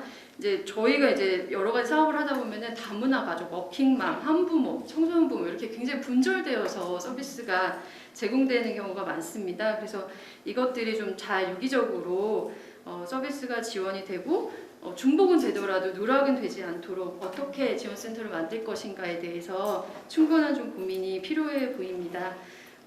그리고 이제 마지막으로 아까 김혜수 조사관님께서도 언급하셨는데요. 인천 사례와 같은 경우는 저희 만약에 서울에서 발생하면은 서울시 조례가 제정되어도 도움을 받을 수가 없습니다. 부모 한 명이 청소년이 이지 않기 때문이거든요. 근데 이 사례에서 그 모텔 주인이 이 아이 그냥 뒀다가는 뉴스에 나올 일 생길 것 같다라는 문제의식을 가지고 굉장히 여러 차례 신고했다고 하시고 그리고 공적 체계도 수시로 개입했음에도 불구하고 놓친 사례이거든요. 그래서 이렇게 또 나이로 제한하고 유형으로 제한하면은 반드시 사각지대가 생길 수밖에 없다고 생각합니다. 그래서 아동이 있다면 그것만으로도 자격이 충분한 그래서 내 지역에 있는 건강가족지원센터나 주민센터를 찾아갔을 때 환영받고 지지받고 그리고 조금 부족하더라도 그 안에서 가능한 지원 체계를 적극적으로 연계할 수 있는 그런 서비스가 제공이 돼야 한다고 생각하고요. 더 이상 아이들을 뉴스에서 만나지 않도록 뉴스에서 나오기 전에 우리가 찾아가서 만나고 손잡아 줄 수 있도록 서울시가 보다 적극적으로 자원을 투입해 주시고 장기적인 관점에서 학대를 예방할 수 있고 그리고 가족을 지원할 수 있는 그런 시스템 반드시 강력하게 좀 추진해 주시기를 좀 말씀드리겠습니다. 네, 이상으로 마치겠습니다. 보기 되게 안타까운 참아 볼 수 없는 상황 정도가 되어야 언론에 보도가 되고 그런 언론의 보도가 한두 번이 아니라 여러 차례 반복될 때쯤에야 이렇게 이제 하고 있는 것에 대한 반성을 아울러 하고요. 정책을 만드는 사람들은 제가 전반기 교육위원회에 있었는데 학교 관련해서 이제 어떤 얘기를 했었냐면 서울시 교육청의 그 수많은 사업들은 거기 앉아 계시는 여러분들이 만드시는데 여러분들 혹시 공부 못 해본 적 있냐? 학교를 중도에 안 다녀본 적 있냐? 혹은 중도에 못 다닐 상황이 된 적이 있냐? 이런 걸 물은 적이 있어요. 이른바 이름만 되면 알게 되는 거의 막 S대의 특정과가 다. 이 말씀을 굳이 왜 드리냐면 서울시의 많은 정책들이 연속선상에서 봐야 되는데 이렇게 되게 분절되거나 이런 이유들이 아마 그 정책을 수립하는 사람들이 실제 현장을 잘 모르고 이제 만드는 경우도 대단히 많고 아까 말씀드렸던 것처럼 그렇게 뉴스에나 나와요. 그때나 이제 보고 이런 것이기 때문이라는 생각이 들고 그 현장의 사례를 가장 잘 알고 계시기 때문에 우리 팀장님께서 하신 말씀에 100% 공감을 하고요. 그러한 사업을 추진하는데 기본이 될 수 있는 조리가 될 수 있도록 노력하도록 하겠습니다. 그리고 그 다음은 또 기대가 됩니다. 우리 유미수 국장님께서 토론해 주시겠습니다. 제가 토론자로 말씀을 드리게 돼서 기쁘게 생각합니다. 제가 2018년부터 19년, 20년, 21년 오늘에 이르기까지 거의 청소년 부모에 거의 미쳐서 살았습니다. 현장에서 만나는 청소년 부모들은 이들을 만나보지 않고는 말을 할 수가 없었고요. 청소년 부모 유튜브에서 청소년 부모 찜질방이나 청소년 부모 심장 소리를 치면 청소년 부모 사례가 나오는데요. 거기에 나오는 사례들이 다 저희가 도움을 줬던 그런 사례들입니다. 혼인신고를 한 상태에서 지원을 요청을 해왔고요. 그 요청을 했던 곳이 의정부 그 이동형 쉼터였습니다. 그 소장님께서 한 19군데 정도 민간기관에 연락을 했는데 한 군데도 지원을 해줄 수가 없다고 이야기를 하셨고요. 저희 쪽에 마지막으로 20번째 전화가 왔을 때 어떻게든 방법을 찾아보자라고 했었고요. 그때 저희가 주거를 지원할 수 없었기 때문에 민간단체인 인천의 킹메이커를 연결을 해서 주거 지원을 했었습니다. 그리고 저희가 보증금이나 그 생계비는 트라이앵글이라는 사업에서 지원을 할 수가 있었고요. 저희가 자체적으로. 그리고 연이어서 2월 말에 또 고2, 고3 졸업을 앞둔 청소년 부부가 연락이 왔습니다. 그 법률혼 상태는 아니었는데 이들이 이제 시댁에서 살다 보니까 스트레스를 너무 많이 받아서 독립을 하고 싶다라는 그 홈페이지의 상담 내용이었고요. 제가 이 내용을 접하고 이건 아무래도 지역사회에 연락을 해야 되겠다라고 생각을 했습니다. 그래서 지역사회에 전화를 했고 그쪽에서 이제 주무관님이 적극적으로 개입을 하셔서 민간 지역사회 협의체 회의를 한 3차례 정도 했다고 합니다. 그때 모인 사람들이 거의 20여 명 정도 됐었고요. 그 결과 그 청소년 부부들은 지금 잘 살고 있고 잘 살고 있다는 의미가 아이를 안전하게 낳아서 키우고 있고 그다음에 이제 직장을 가지고 학교도 복귀를 하고 이런 상태로 이제 둘째를 아마 올해 출산을 했거나 아니면 이제 뭐 출산을 앞두고 있는 상황이라고 제가 알고 있습니다. 이렇게 두 사례에서 가장 주목할 점은 저는 주거지와 개별 맞춤형 통합사례 관리라고 생각을 했습니다. 먼저는 주거가 필요했고요. 그 다음에 그 개별 상황에 맞춘 통합사례 관리가 아니면 이 사례를 해결할 수 없겠다라는 판단이 섰습니다. 그래서 제가 어느 날은 청소년 부모를 가운데다 놓고 이들이 가지고 있는 문제들이 뭘까를 체크해보기 시작을 했습니다. 그런데 거의 10가지가 넘는 문제들이 있었고요. 그럼 이거를 어떻게 해결을 할 수 있을까라고 했을 때 이들을 직접 만나보지 않으면 해결할 수 없겠다. 왜냐하면 제가 청소년 부부 이 시점에서 또 만 16세, 17세 청소년 부부를 만나는데요. 자택 출산을 하고 출생신고를 하지 못한 상태의 부부였습니다. 그런데 출생신고를 하려고 동주민센터에 갔는데 자택 출산이라고 해서 법원을 가라 이렇게 얘기를 들었다고 했습니다. 그래서 저는 그때 제가 시청에 전화를 해서 도대체 이들이 미성년자인데도 불구하고 출생신고를 하러 갔으면 방법을 찾아서 도와주지는 못할 망정 이들한테 지금 법원을 가라는 게 말이 되냐라고 항의성 그 민원을 제기를 해서 출생 사실 증명 서면으로 출생신고를 할 수 있다는 사실을 알게 됐고요. 그걸로 인해서 그 친구들은 출생신고를 했습니다. 그리고 8개월 만에 조산을 했기 때문에 병원에 입원을 한 상태였고요. 3개월 정도 인큐베이터에 있는 아이들이 퇴원을 하고 나서 나중에 연락을 해보니 잘 키우고 있었습니다. 나름대로 그들 방법대로. 근데 제가 그래서 100일 동행이 필요하겠다라고 생각을 했어요. 그때 그렇게 인큐베이터에 3개월 있었는데 그 뒤로 아이들이 만 16세, 17세밖에 안 됐는데 키우고 있으니 그러면 그 기간을 좀 도와주면 어떨까라는 생각이 들어서 기업에 제안을 했는데 초록우산에서 손을 잡아줘서 그 일을 하게 된 것입니다. 그런데 그 친구는 지금 둘째를 낳아서 키우고 있어요. 근데 여전히 저보다도 더 아이를 양육하는 기술이 뛰어납니다. 그래서 거기에 희망을 뒀고요. 이들이 꼭 나이가 어린데 니네들이 무슨 아이를 키워 그냥 입양 보내지 라는 말을 굉장히 쉽게 합니다. 그리고 시설 가면 되지. 그리고 그 이후에 그 아이들에 대한 관심이 전혀 없어요. 누구도 관심이 없고 그들은 이미 낙태를 한두 번 경험한 경우가 대부분입니다. 저희가 만나본 청소년들은요. 그리고 입양을 보내고 나서도 사후 대책이 전혀 없어요. 그렇다면 이들을 양육하게 하는 경험을 통해서 두 번째 임신에 대해서 좀 신중해지지 않을까? 그리고 지금까지 안 해봤던 방법을 해보면서 이들을 좀 도와주면 어떨까? 그래서 민간에서 있는 자원 없는 자원을 다 끌어다가 지원을 하기 시작했습니다. 그래서 초록우산과 저희가 100일 동행을 하면서 전국의 30케이스, 30가정을 만났고요. 코로나에도 불구하고 저희가 그들을 만나면서 사실은 되게 이들을 응원하고 싶어졌습니다. 청소년 부모를 만나기 전보다 만난 후에 이들의 잘못이 아니구나. 어쩌면 이들을 지지해주는 그동안의 체계가 없었구나. 라는 생각을 가지게 됐고 어른으로서 또 한편으로는 미안해지기도 했습니다. 그래서 100% 방문 상담으로 진행을 했고요. 그중에 청소년 부부가 8케이스였습니다.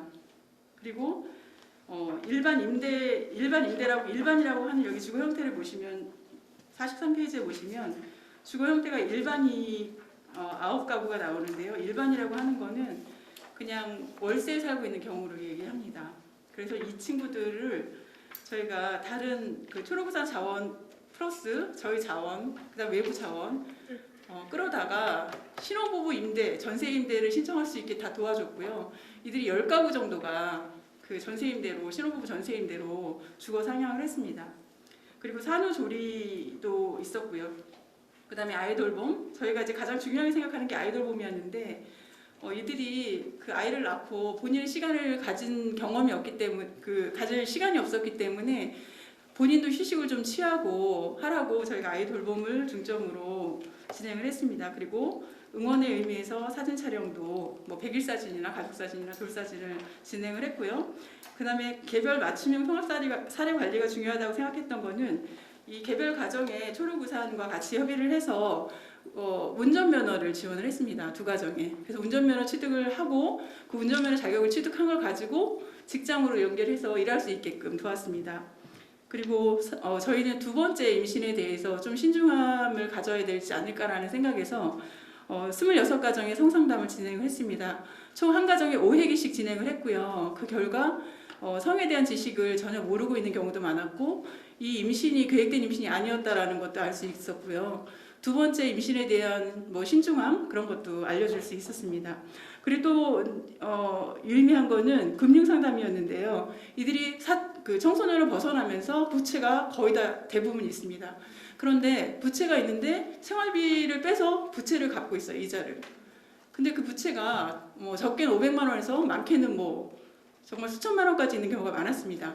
그런 경우는 뭐냐 하면 거의 대포차, 대포통장, 대포폰, 그 다음에 통장 명의도용 이런 걸 통해서 그 생활고 때문에 그런 빚을 지고 있었고요. 그런 불법 채무에 시달려가지고 계속 협박을 받는 친구들도 있었습니다. 이런 문제들을 부채 전문가, 저희 전문위원님께 연계를 해서 전문적으로 상담을 진행을 했습니다. 그리고 그 중에는 직업 상담사를 1대1로 매칭해서 만약에 직장을 갖고 싶다고 하면 어떤 직장을 가지면 좋을까, 그런 걸 교육할 수 있는 거 어떤 교육을 하면 좋을까를 1대1로 만나서 상담을 진행을 했습니다.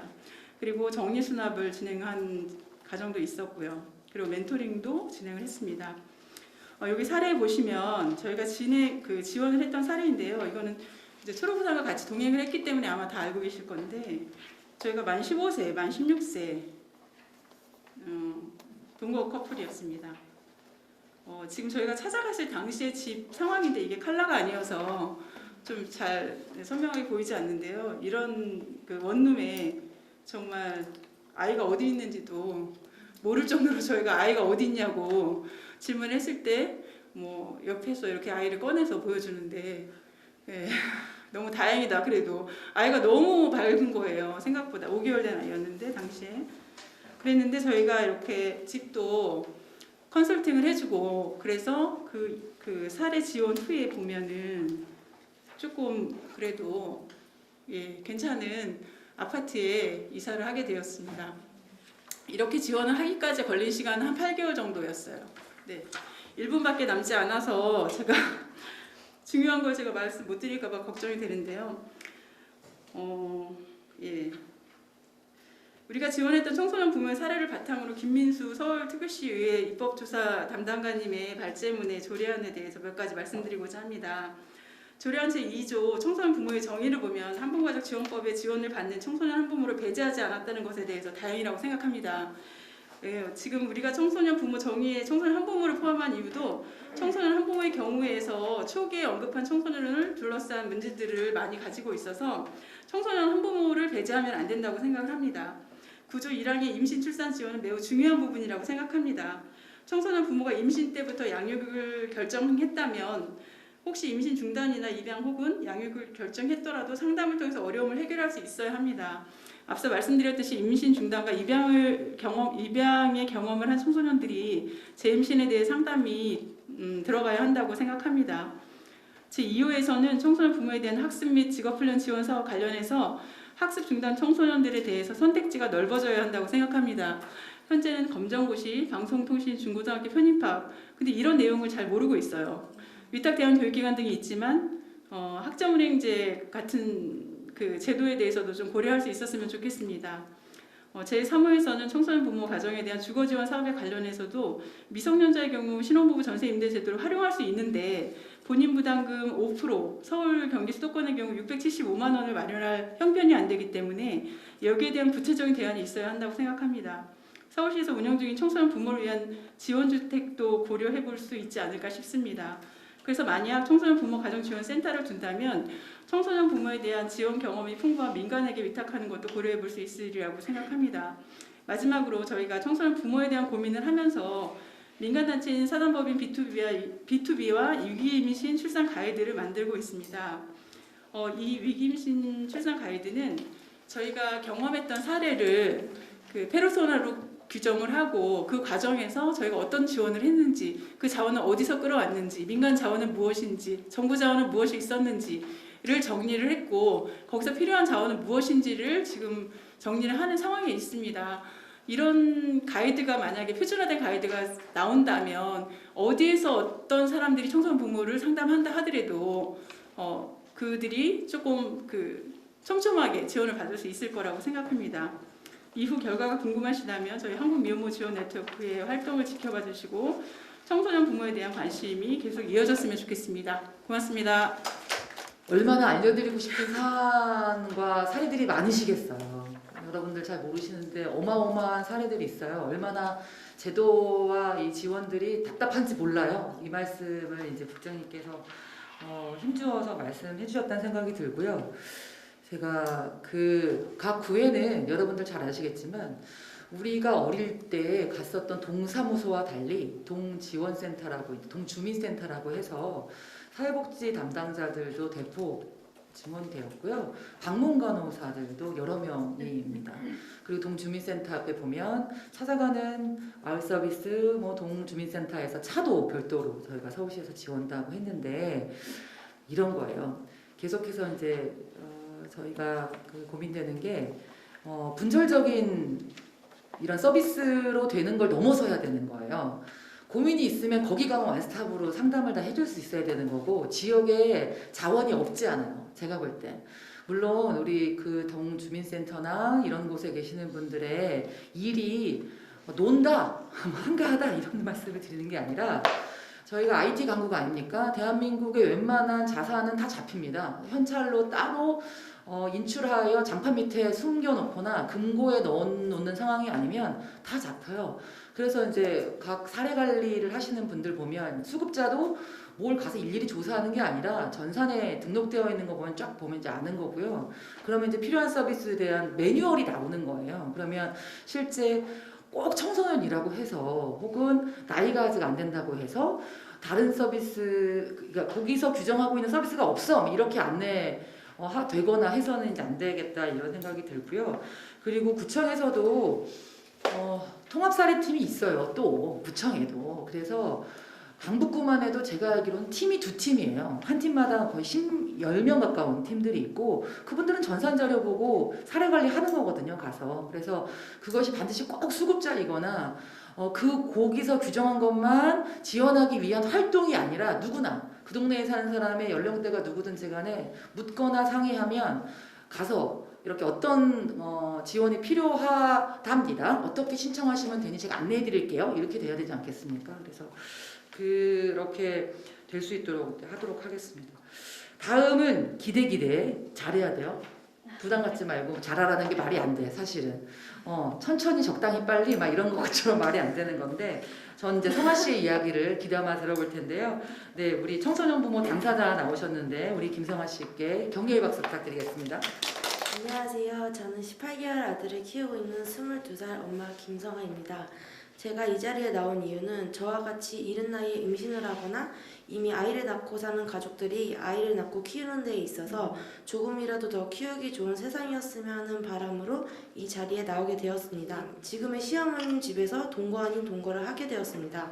그렇게 지내고 있다가 어느 날 이제 생리를 안 해서 산부인과에 가서 검사를 해보니 아기 집도 안 보이는 완전히 극초기라고 하였고, 그 말을 들었을 때 머릿속은 배직장이 되었고 남편밖에 생각이 나지 않았습니다. 바로 남편한테 임신했다고 연락을 하니 이제 자기도 아빠가 되는 거냐며 지우자는 말 한마디 없이 좋아했습니다. 임신 사실을 알고 나서 제일 힘들었던 건 양가 부모님들께 어떻게 알려드려야 할지가 제일 막막했습니다. 남편 부모님께는 남편이 대수롭지 않게 임신했다고 말씀을 드리자 축하한다고 해주셔서 흔쾌히 넘어갔지만, 저는 친정 부모님들께 말할 용기가 나지 않아 말을 하지 않고 있다가 아기를 지을 수 없는 주소 12주 들어서자마자 부모님들께 말씀드렸습니다.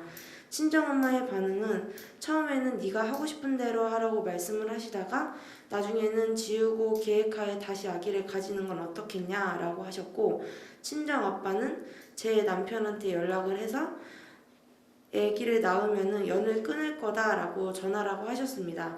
그래도 남편이랑 저는 지울 마음이 없어 끝까지 낳겠다고 고집하였고, 자식 이기는 부모 없다고 부모님들도 애써 허락해 주셨습니다.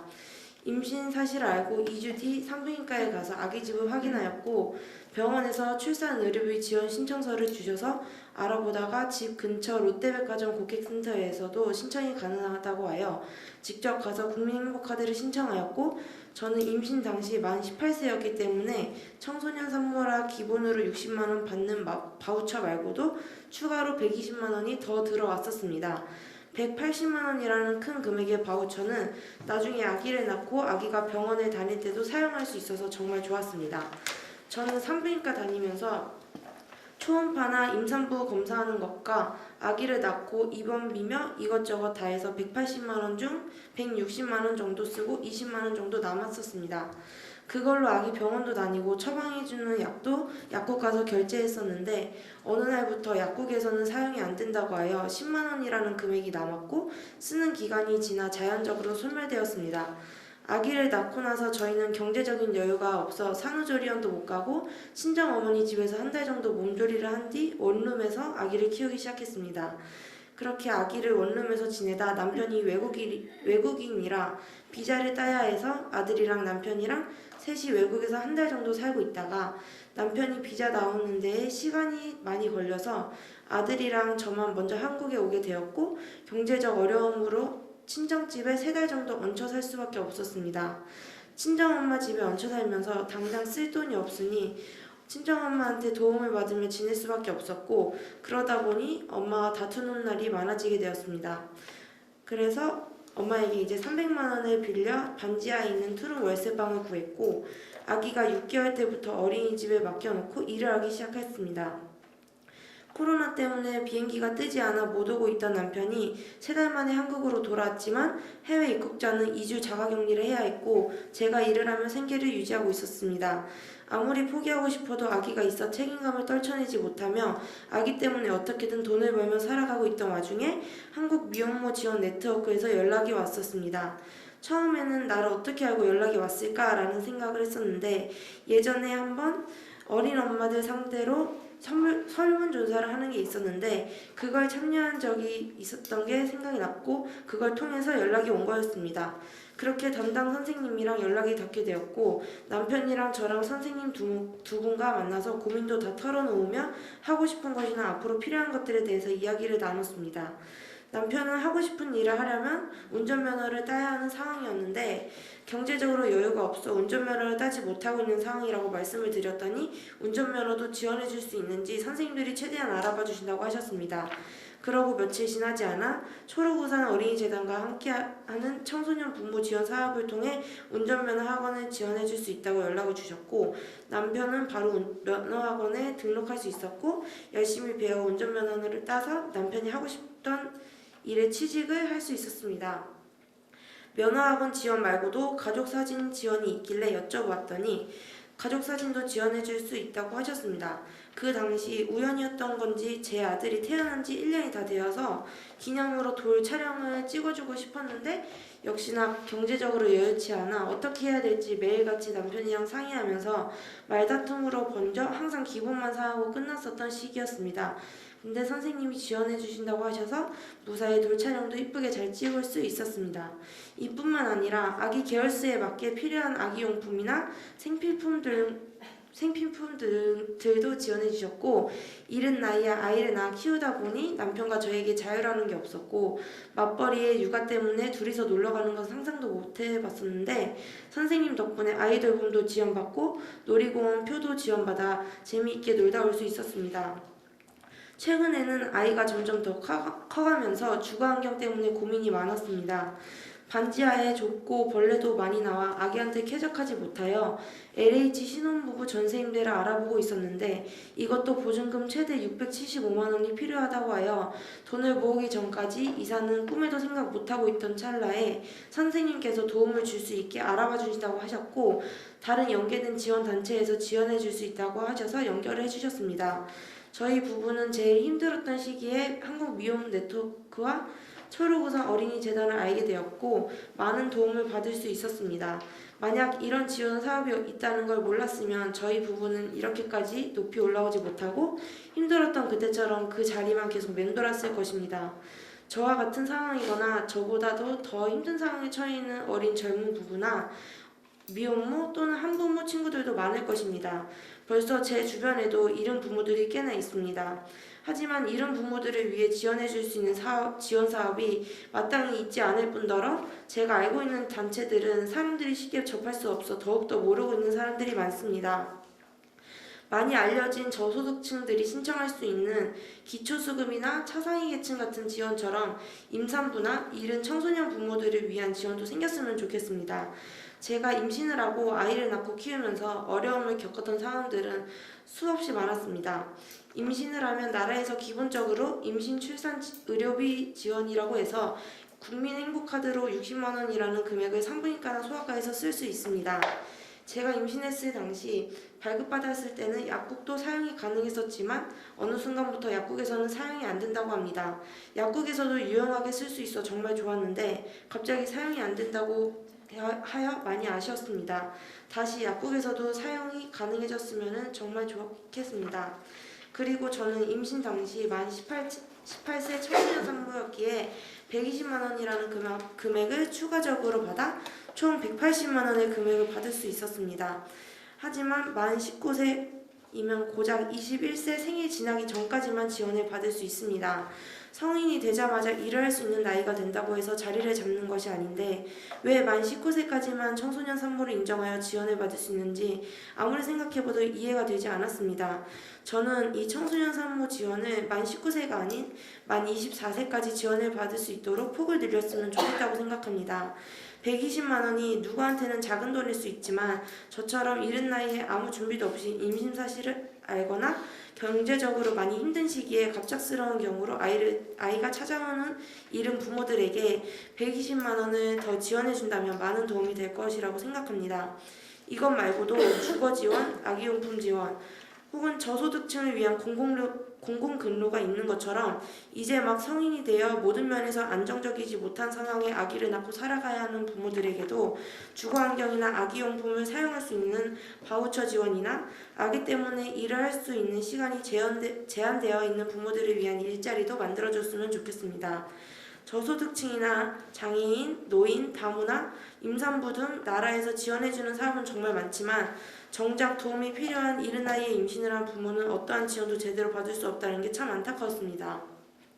저희 부부는 운이 좋게도 한국미혼모 지원 네트워크와 초록우산 어린이재단을 알게 되어 이것저것 지원도 받고 피드백도 해주셔서 지금의 우리 부부가 이만큼 열심히 살아가는 게 아닐까라는 생각도 듭니다. 저희 부부도 처음에는 하루 벌어 하루 사는 그런 하루살이 같은 인생을 살고 있었습니다. 저는 임산부였고 남편도 어린 나이라 마땅히 할 수 있는 일이 없어 이삿짐과 상하차 같은 막노동도 해보고 클럽에서도 일을 하며 생계를 불안정하게 지내고 있었습니다. 하지만 이런 여러 가지 지원들을 통해 사람들이 바뀐다는 걸 느꼈습니다. 꼭 금전적으로가 아니더라도 사소한 상담 지원부터 가족사진 지원이나 아기용품, 생필품 등 필요한 용품 지원, 주거 환경을 위한 보증금 지원 등이 생기면 큰 도움이 될 것 같습니다. 제가 이 자리에 나오기 전부터 어떤 일들이 있었으면 좋을지 매일매일 생각하며 썼다 지웠다를 반복하여 써내는 이 글을 통해 저와 같은 이른 부모들에게도 지원이 필요하구나 라는 걸 느껴 많은 지원들이 생겨났으면 하는 바람입니다. 긴 글 들어주셔서 감사합니다. 여전히 저는 이제 34살의 아이를 낳아서요. 이제 올해 나이까지 막 나오죠. 근데 이제 학교 가면 늘 왕언니이고 눈치 보는 직딩맘인데 되게 이제 장하다 이런 생각이 들고 지금 온라인 수업 하거나 말거나 자고 있을 우리 딸이 이걸 봐야 되는데 되게 이런 거네요. 지금 현재 자리에서 되게 담담하게 하는 게 되게 놀랍네요. 그리고 이게 이런 도움이 없었으면 어땠을지에 대한 건 상상하는 게 어렵지 않은 일인 거죠. 근데 이게 제도적으로 되지 않고 사실 민간에서 그나마 이렇게 이루어졌다는 것에 대한 이제 미안함이 있고요. 그리고 이게 이러니까 당사자가 얘기해야 해요. 다 얘기했잖아 지금. 우리 성화 엄마가 얘기를 한 거잖아요. 실제 지내보니 이런 부분들이 필요하더라. 이런 것들이 지원됐으면 좋겠더라.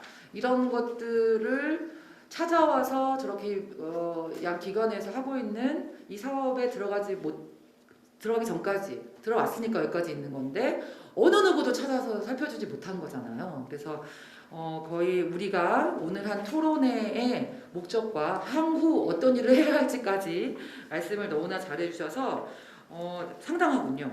이런 거를 이제 두 글자로 이제 글빨이라고 하는데 그리고 전달력도 매우 좋았고요. 네, 잘 들었습니다. 다음은 그러면 이제 이 사업을 이제 이 조례가 통과되게 되면 이제 이 사업을 정책을 만들고 수립하고 진행하게 될 부서입니다. 우리 송중석 과장님께서 토론해 주시도록 하겠습니다. 우리 큰 박수로 맞이하겠습니다. 먼저 코로나19로 일상의 어려움이 가중되는 상황 속에서도 서울 시민들의 삶과 복지에 힘쓰시는 의원님들과 오늘 참석하신 분들께 감사의 말씀을 드리면서요. 서울시에 거주하는 청소년 부모 지원 방안을 마련하기 위해서 오늘 정책 토론회 장을 만들어 주신 최선 의원님, 이영실 위원장님, 최인묵 위원장님께 다시 한번 감사의 말씀을 드립니다. 서울시 한부모 가족 지원센터를 운영하고 한부모 가족 복지시설 운영 및 지원, 한부모 가족 자녀 양육비, 교통비 등 지원, 청소년 한부모 아동 양육 자립 지원 등 저소득 한부모 지원 사업을 수행하고 있습니다. 그렇지만 자녀를 출산 양육하는 청소년 부모로 이루어진 가정은 동법에 따른 지원 대상에서 제외되어 이들에 대한 별도의 지원 정책은 현재 없는 상황입니다. 최근 다행히도 청소년 복지 지원법이 개정돼서 이들에 대한 지원 근거 규정이 마련되었으며 소관부처인 여성가족부에서 관련 시행령과 시행규칙을 정비 중에 있습니다. 서울시에서도 시행령과 시행규칙에 맞추어서 최선 의원님이 발의하신 청소년 부모 가정 지원 조례안을 정비한 후에 지원책 마련에 적극 힘쓰도록 하겠습니다. 구체적으로는 청소년 부모 지원을 위한 정책 자문단 등을 구성하고 청소년 부모 지원을 위한 전달 체계를 구축하여 이들에 대한 지원책을 마련하고자 합니다. 기본 계획이나 실태 조사, 지원 대상, 지원 내용 등 각 분야별 세부 추진 사항 수립을 위한 정책 자문단 등을 구성하고 필요시에는 학술 연구 용역 추진을 검토하겠습니다. 청소년 부모 지원을 위한 전달 체계 구축의 경우 기존에 있던 건강가정지원센터를 통한 지원이 적정한지 아니면 별도의 어떤 지원 체계들이 있는지에 대한 전문가 등의 의견을 수렴하고자 합니다. 건강가정지원센터는 전통적인 가족을 지원하기 위해 설립된 시설인데 청소년 부모를 지원하기 위한 적절한 사업 수행 기관인지에 대한 사전 논의가 필요한 상황입니다.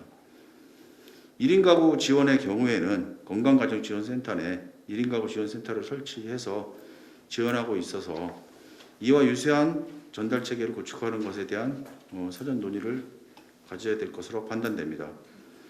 아울러서 지원 대상 및 지원 기준, 지원 내용 등에 관해서는 소관부처인 여성가족부와 긴밀히 협의토록 하겠습니다. 아직 명확한 지원 대상과 지원 기준, 지원 내용 등이 구체적으로 논의되지 않은 상황이지만 청소년 부모 당사자가 체감할 수 있고 만족할 수 있는 복지 서비스 전달 체계를 마련하여 정책에 반영될 수 있도록 노력하겠습니다. 특히 오늘 토론회에서 나온 여러 가지 고견들을 참고하여 차근차근 잘 준비해 나가도록 하겠습니다. 그 유튜브에서 지금 보고 계신 분들이 깜빡 잊고 있었는데 계신 거예요. 그래서 이제 질문도 하시고 이제 이러는 모양인데요. 이런 겁니다. 먼저 질문에 대한 걸 읽어드리고 유튜브에서 감사합니다. 네, 어딜 보고 말해야 될지 제가 눈이 마주칠지 모르겠습니다. 저기군요. 감사합니다. 서울시 청소년 부모 가정지원에 관한 조례안이 제정전에 있는데요. 조례 내용에 중점을 두고 있는 사항은 무엇일까요? 네, 제가 답변 드리도록 하겠습니다. 다른 게 없고요. 건강한 가정에서 아이를 낳고 양육되도록 하는 것은 국가와 지방자치단체의 책무입니다. 그런데 그 부모가 청소년 부모이건 그렇지 않은 성인 부모이건 관계없이 아이를 잘 양육할 수 있는 환경을 만들고자 저희가 이 조례를 제정하려고 하는 것입니다. 이 정도면 답변이 됐겠죠? 네. 그리고 제가 오늘 토론을 들으면서 이렇게 토론이 명료할 수가, 이 과제가 되게 뚜렷하기 때문에 그리고 구체적이기 때문에 토론회가 순조롭게 잘 진행되고 있다는 생각이 들고요. 그래서 원래 이제 미리 말씀드리지 않았고 예고도 하지 않았지만 발제자 두 분에게 각각 이제 3분씩 말씀드릴 시간을 드릴 거예요. 그래서 말씀을 준비하시는 동안 제가 이제 좌장의 권력을 엄청 누리죠. 하고 싶은 얘기를 계속 하고 있는데 이런 겁니다. 여러분들이 저희가 이제 보시기에 참 공공기관이 답답하다고 느끼실 때가 되게 많을 거예요. 조금만 이렇게 하면 될 텐데 그런다 이제 이런 생각들을 많이 하시고 저 또한 기초의원 8년에 광역의원 3년째 하고 있음에도 불구하고 여전히 그런 것들이 있어요. 근데 이제 이런 겁니다. 이제 규정에 의하지 않은 것은 절대 하지 못하는 거예요. 그리고 저희가 적극 행정하는 분들에 대해서 면책을 주는 조례가 있을 정도예요. 이게 뭐냐면 규정하고 있지 않은 업무를 하느라고 했는데 뭔가 문제가 생겼어요. 감사에서 지적돼요. 그런 일을 하면. 그럴 경우에 적극적으로 뭔가 행정한 이유니까 그런 사람들 좀 면책해 줘야 된다라는 조례가 있을 정도입니다. 그래서 본래 형식과 이제 이런 것들을 중요시하는 공공기관이다 보니까 아무래도 그렇다. 그래서 이제 우리 가족 담당관께서 이제 해주신 말씀도 보면 실제 이제 규정이나 이런 것들이 이제 마련이 되면 그때부터 하겠다라는 수동적인 입장이보다는 그게 있으면 더 힘이 난다라는 거죠. 이후에 정책과 예산이 더 실질화될 수 있다. 이제 이런 그다음에 오늘 말씀을 주신 내용이 충분히 사업 속에 담겨질 수 있도록 이제 최선을 다하시겠다. 그런 취지로 잘 들었습니다.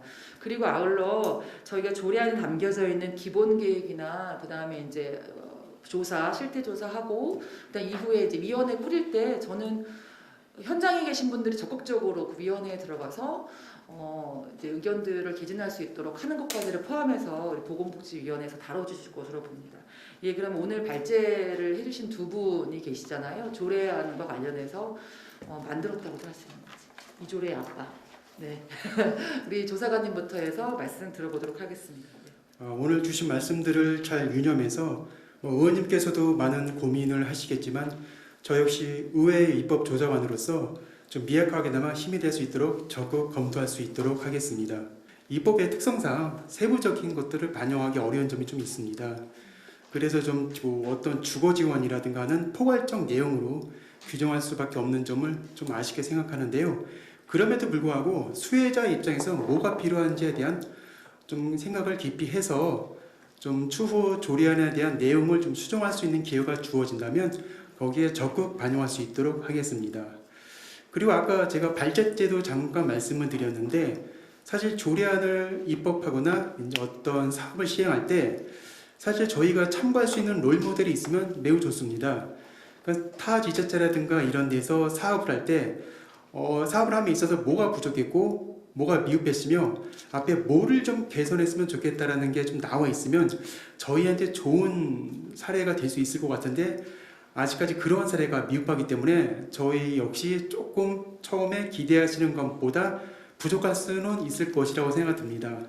다만 이제 오늘 이런 토론회 같은 좋은 기회를 맞이해서 또 많은 좋은 말씀을 주셨기 때문에 이것을 초석으로 해서 좀 더 가다듬고 완결성이 높여가는 그런 조례안과 사업이 될 수 있도록 저 역시 힘을 많이 보태겠습니다. 감사합니다. 좋은 그 길 안내가 될 거라고 이제 기대하겠습니다. 우리 다음은 내가 아까 발제 끝나고 나서 점잔 떠느라고 앉아 있었지만 기립박수를 할 뻔한 우리 조사관님의 말씀을 들어보도록 하겠습니다. 네. 최선 의원님, 제가 말씀드리고 싶었던 거 이미 말씀해 주셨는데요. 아마 16개 지금 경기도 빼고 지금 서울시 두 번째 조례안 나온 거죠. 그래서 나머지 이제 15개 시도에서 굉장히 주목하고 있을 거라고 생각을 합니다. 그래서 그런 점에서 서울시의 책임과 의무 막중하다라는 생각이 들고요. 아까 의원님 잠깐 말씀하신 것처럼 원스톱 지원 서비스 너무 필요합니다. 그래서 제가 최근에 이제 그 청소년들의 정신 건강에 관해서도 조금 관심을 두고 있는데 영국 사례였던 것 같아요. 그래서 청소년들이 그 센터를 이제 만들고 있는데 그 센터 우리가 아까 말씀하신 것처럼 서비스가 좀 분절적이잖아요. 이 사안은 여기로 가, 이 사안 우리는 그 사안 못 다뤄 막 이런 식으로 지금 서비스를 진행하고 있는데 그 영국의 그 서비스 센터는 청소년들에게 아무거나 들고 아무 때나 와예요. 모토가. 그러니까 아이들이 만약에 학교에 있거나 이런 시간에는 못 오잖아요. 그래서 우리가 만약에 일률적으로 9시에서부터 6시까지 한다 그러면 애들이 못 올 수 있거든요. 그래서 그런 시간도 다 없어요. 그냥 아무 때나 오고 어떤 주제든 가지고 와. 어찌됐든 우리가 한번 풀어볼게. 이런 자세로 올 수 있도록 접근 가능성을 확 높이는 거죠. 또 최근 또 미국에는 또 뭐가 있냐면 그 내비게이터 프로그램이라는 게 있어요. 조손 가정을 위해서 특별히 마련된 프로그램인데 어떻게 하냐면은 일단 그 조지아주 같은 경우에는 홈페이지에다가 내비게이터 이게 길 알려주는 사람이죠. 내비게이터의 사진과 그 주소를 전화번호를 쫙 올려요. 그러면은 할머니 할아버지가 찾아볼 수도 있는데 이웃에서 할머니 할아버지가 인터넷 잘 못하면 이웃에서 거기에다 바로 제보할 수 있는 거야. 이 가정에 한번 와봤으면 좋겠다. 그러면 그분들이 방문을 합니다. 방문하도록 되어 있어요. 그래서 오시면 원스톱이 누군가 그 원스톱 샵이라고 해서 한 번 들러서 거기에서 생필품을 완전히 다 살 수 있는 걸 얘기를 하거든요. 근데 한 번의 접촉으로 필요한 모든 서비스에 다 연계될 수 있는 것. 제가 생각하기에 지금 필요한 서비스가 바로 이건 것 같아요. 왜냐하면 굉장히 많은 제도들을 갖추고 있거든요.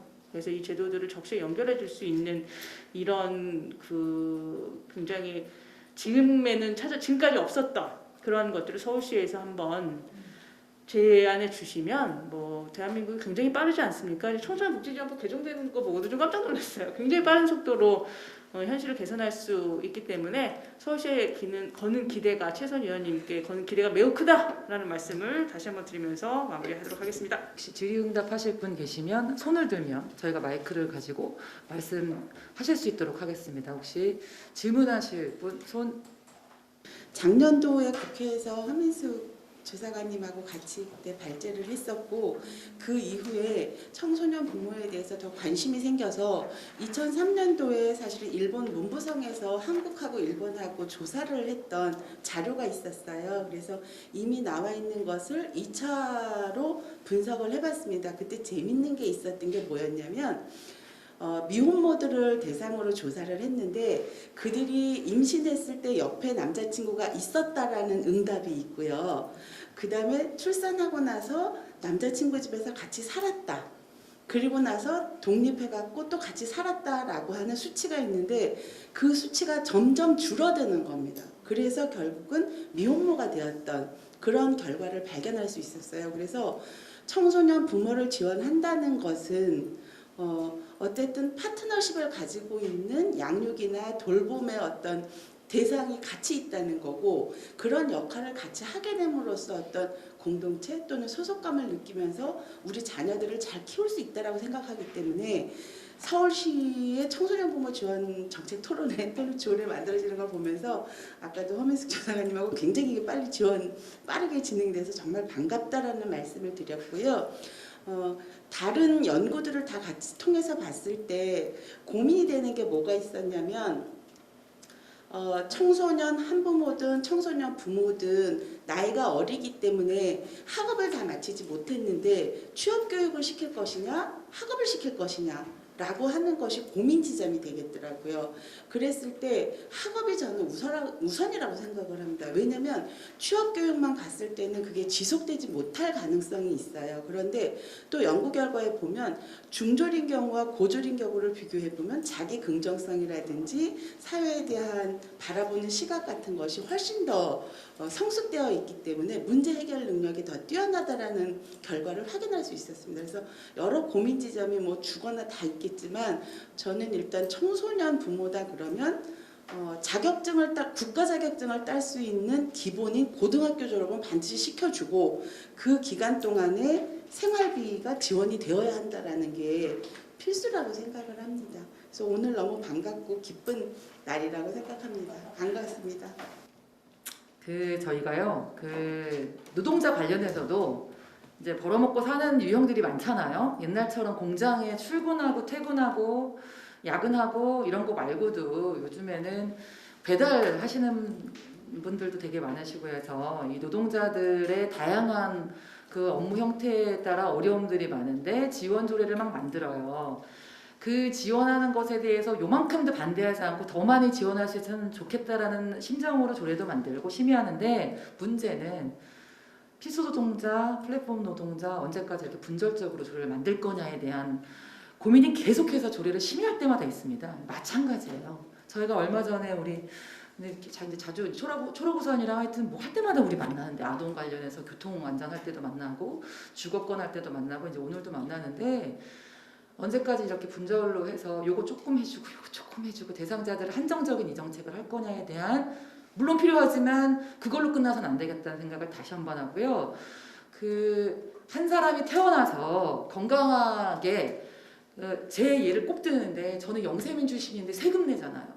재산세 내고 우리 할머니가 150cm밖에 안 되는 외할머니께서 돌아가시 전까지 하시는 말씀이 뭐였냐면 쟤는 정보유 먹고도 키가 저렇게 크다고 뭐냐면 그 국가의 최소한의 도움이지만 거기서 그냥 모른 척하지 않고 도움을 주면 저처럼 잘 자란다니까요.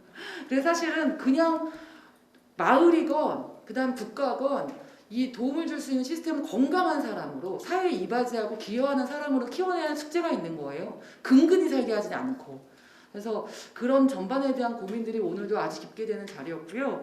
이 조례를 정말 우리 사실 위원회 대안이 만들어질 수도 있겠다는 생각이 들어요. 왜냐하면 법이 통과되기 전에 제가 이제 했었던 조례이고 그다음에 실제 적용될 때 어떤 게 더 좋을지에 대한 것은 우리 조사관님하고도 고민을 많이 해볼 거예요. 그래서 저희가 여러분들 의견이 있으시면 의원들이 심의하는 것이지만 뭐 문서로도 홈페이지로도 문자로도 주실 수 있으니까 그렇게 지속적으로 오늘 말고도 계속해서 관심 가져주시고 의견 많이 주시면 저희가 이 사업을 하는데도 우리 부서에서도 큰 도움이 될 거라는 생각이 듭니다. 오늘 이렇게 바쁜데도 불구하고 참석해 주셔서 너무나 감사하고요. 여전히 무식쟁이였던 서울시의회를 이끌어 주셔서 감사하고 깨워주셔서 감사합니다. 저희가 잘 조례 만들고 우리 서울시랑 손잡고 사업 잘할 수 있도록 최선을 다하도록 하겠습니다. 이만 토론회를 마치도록 하겠습니다. 고맙습니다.